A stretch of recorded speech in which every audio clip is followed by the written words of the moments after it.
The last week has definitely been challenging. There's definitely been ups, downs. It's almost like I've been on a Samsung Galaxy roller coaster. If you watched my previous video, you'll know that I recently purchased the new Galaxy Samsung Flip 5. I came from iPhone, so I'm brand new to the Samsung Android family.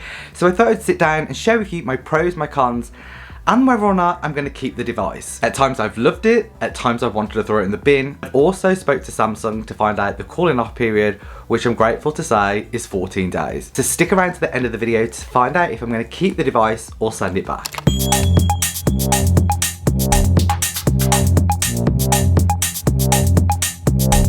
So just over a week of using the phone, I thought I'd sit down and give you my pros and cons of using this new device from an iPhone user's point of view. I know people who are a Samsung user or an Android user and have been for so long, this transition won't be as hard. But for me, and I feel like a lot of iPhone users out there, it's been a ride. Start with the negatives, end on the positives. First one, very different to iPhone. So overall, the whole transition from iPhone and the iOS to the Android device was completely different. I've been an iPhone user for, what, 13, 14 years.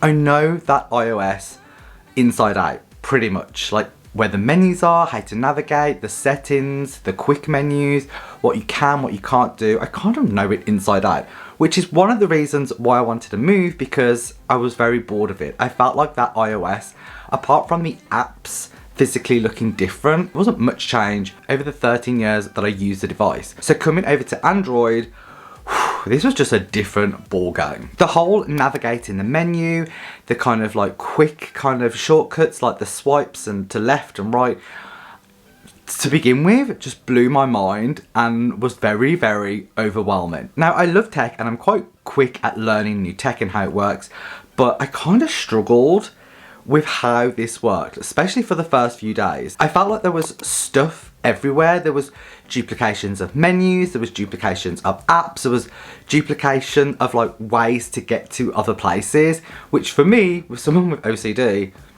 didn't go well with my brain. After about 2-3 days, I did discover how to kind of like set my wallpaper, set my most frequent apps. I'm definitely getting better, and also kind of like the quick menus in terms of like swiping up means this, swiping down brings this control menu up, swiping left, swiping right. It does different things where I've definitely learned what they do now.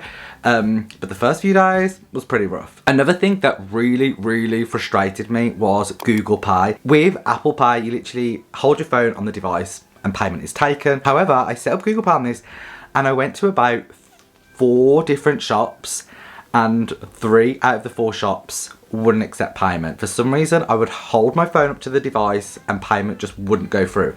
And I don't carry cards around, so it's embarrassing to have to leave the shop with nothing. So top tip, if you do have the Samsung Flip and you are going to use Google Pay, the payment mechanism, the machine, the magic is in the lower part of the phone. So you need to use this part on the chip and pin device in order for payment to go through. It's not in the top screen, which is what I was doing. I was kind of holding it like this, whereas you need to press the bottom against payment. Seems straightforward, but for some reason it wasn't clear, it wasn't anywhere, it wasn't on the device, I didn't see it in the quick manual. I've not heard anyone talk about it on YouTube, so for me, going to a shop and not being able to pay was very frustrating. And the last negative thing that I really kind of still on the fence about it is I don't feel like, compared to an iPhone, that this phone is as robust. Obviously with the Flip, that is one of the main features why I went for this phone.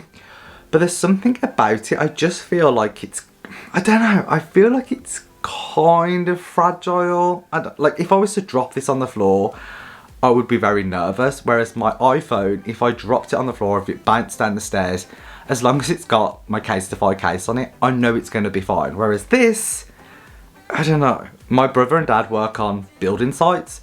This phone, I don't think it's ideal at all. Like the amount of kind of like dirt that could get in there with the Flip, you could scratch it more easily.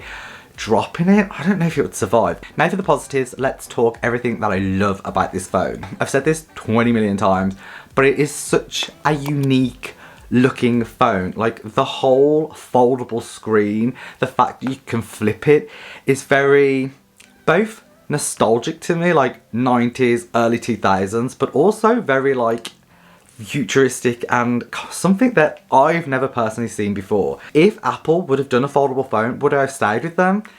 Probably. However, I feel like you're not going to get a foldable Apple phone until like 2084. The flip is definitely a talking point. There's been multiple scenarios that I've been in amongst friends, being in a shop and like opening my phone or flipping it, and people are like, does that phone flip? And I'm like, oh yeah.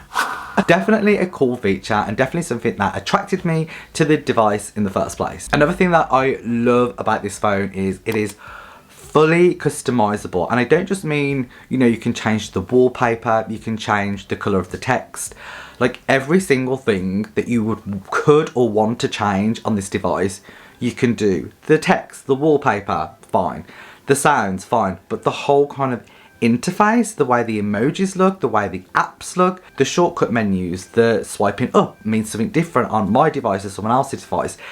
Everything is customizable, which is quite overwhelming, and I think is something that I struggled with to begin with, because I was like, I just want to know how to do everything straight away. But I also feel like that is something why I love the device. There's so much for me to learn and to use and kind of explore over the next coming months / years. There is a dedicated theme store where you go and there are literally probably millions of different themes that you can add to your phone. You add it and literally everything changes. So all your emojis, all the icons, the wallpapers, the lock screen, screensavers, everything changes and it just looks like a brand new phone. I also love how you can have live wallpapers. So I've seen kind of like on the front you can have cute animations. On the actual wallpaper itself you can have things like flickering pumpkins, snow falling from like the top of your screen so it looks like it's snowing. Who doesn't need that? Another thing that I love about this phone is I feel like it's more intentional. So when I go on my phone, I'm on my phone and I'm there to do something. I'm either checking my emails, responding to a message, maybe going on Instagram and doing a little scroll. But once I'm done, I kind of like shut the phone and put it down and I'm done. It's almost like it ends the session. Whereas I feel with my iPhone, because it's just like one big screen, I will be at work, I will be in conversations with people, I'll be out for dinner, eating, I'll be watching a film, and I will see something flash on my screen, I'll literally tap it, and before you know it, I've read the message, and then I'm like doom scrolling. I'm on Instagram, I'm on Twitter, X, I'm on Facebook, and then before you know it, it's like 20 minutes, half an hour gone, and I'm like, I don't even need to be on my phone. So I love that it has that kind of flip motion where it feels like more intentional. I'm now on my phone, I'm now going to do something, and then when I'm finished I close it and I can almost put it away. That is one of the things that I want to do. I want to reduce my amount of screen time. On my iPhone it was like 6-7 hours a day, which is insane. Whereas with this Samsung I know it's reduced a lot, which I don't know, is it a good thing, is it a bad thing? Like with a new phone I should want to be on it more, but I feel like that whole flipping thing is definitely helping me realise when I'm on my phone, when I want to do something, and when I need to just let it be on the side, keep the phone closed, and just be part of the moment, which I personally think is a real big benefit. And the last thing that I love about this phone, it's a fun phone. Like I've used an iPhone for the past, 13 years as I've said, and I felt like every time I upgraded and got a new one, it was pretty much identical to the one before. Yeah, it might be a little bit bigger, it might be a bit faster, but it was exactly the same. I knew how to use everything with it, everything looked the same, everything would be transferred from my old device to the new device. Whereas this is so fun. There's so much things for me to learn. The way the camera works, the way the front camera works, using it to vlog, to do videos, like that is something that's really exciting me. The whole theme building, creating themes, customizing it to moods, seasons, longer term, maybe designing my own theme that I can personally use or upload to the Google store that other people can use. There's so many fun things with this phone that I personally think outweigh going back to the iPhone. So verdict, am I going to keep the Galaxy Z Flip 5? 100%. And truth be told, there was a point where I was thinking, I'm going to send this back, I'm done with it. But I know now, if I was to send this device back, I would 100% regret it, and I would probably reorder it in another couple months. So that being said, I'm definitely going to keep the device. I'm going to enjoy using it. I'm going to enjoy kind of learning how it works and retraining my brain to use something new, which again is always a benefit. Also, the flip. It's just too cool. Thank you for watching, guys. I hope you've enjoyed this video. If you did, be sure to give it a like. Also, comment in the box down below. Let me know, are you a Samsung Galaxy Flip or a Fold user? Are you tempted to come from iPhone and join the flip side? If you come from iPhone, how is your experience? Are you enjoying the device? Are you hating the device? Comment in the box down below and let's discuss it. Thank you for watching, as always, and until next time.